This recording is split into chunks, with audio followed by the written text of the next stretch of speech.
Anatin'izay lafiny ara-ponona izay ihany dia mankalaza ny fady amin'ny 30 taona ny orenany kosa ny sampana vondrona fototra laika ao amin'ny FJKM Tranovato Ambatonakanga. Ny tamperana ny sabotsy 14 jona lasa teo ny ivon'ny fankalazana ny fahadimy amin'ny 30 taona ny orenan'ny sampana vondrona fototra laika ao amin'ny FJKM Tranovato Ambatonakanga.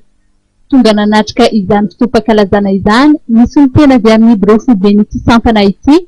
Ny filohan'ny rahateo no nitarika ny fantotom-pivavahana ary ny président synodal avy eo amin'ny synoda-paritany Arivo Avaradrano no nitoro ny tenin'Andriamanitra dia ny teny faneva manao hoe ary maheriva ianareo vahoaka rehetra ho Jehova ka miasa fa izao ny momba anareo ho Jehova tompony maro.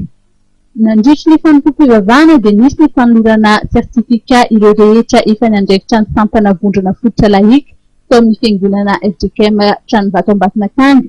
Nandritra izay 30 taona ny orenany izay.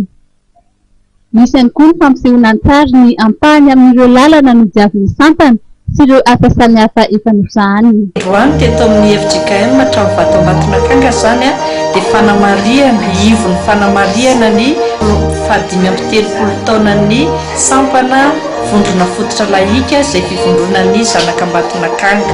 Izy io moa zany dia niorina tamin'ny taona 770 taorinan'ny fananganana teo anivon'ny SFL sampana fivondronana laika ny sampana atao hoe vondrona fototra laika. Ny tsangam-bato moa zany araka ny tenin'ny mpitandrina teo dia efa misy tsangam-bato maninay ihany fa mbola iarahanay azahoanay ny hevitry ny ministeran'ny kolotsaina ka zay no tsy mbola nanambaranay azy amin'ny Babemaso. Fa ny sorotrasa mivantana izay efa nataonay nanombo efa nomanina hatramin'ny taona lasa dia hiezaka izahay mba hanangana ny sampana vondrona fototra laika ao amin'ny fiangonana iray eto anivon'ny synoda-paritany dia ny fiangonana Ambohimiaramasoandro. Ny toy ny fankalazana moa zany dia mbola misy hetsika izay rahanay amin'ny rantsana mainty milaly amin'ny 17 volana septambra izay fotoana koa atao nakatonana izao taom-pankalazana izao dia amin'izay fotoana izay isy ny rindrakira toriteny ankira iarahana amin'ny rantsana mainty milaly io eto anivon'ny fiangonana.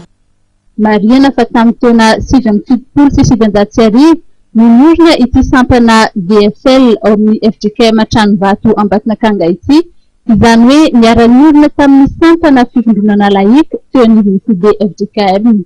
Mbola itomo ny fankalazana ary mbola maro ireo etika hoentin'izy ireo manamarika izany fotoan-dehibe izany.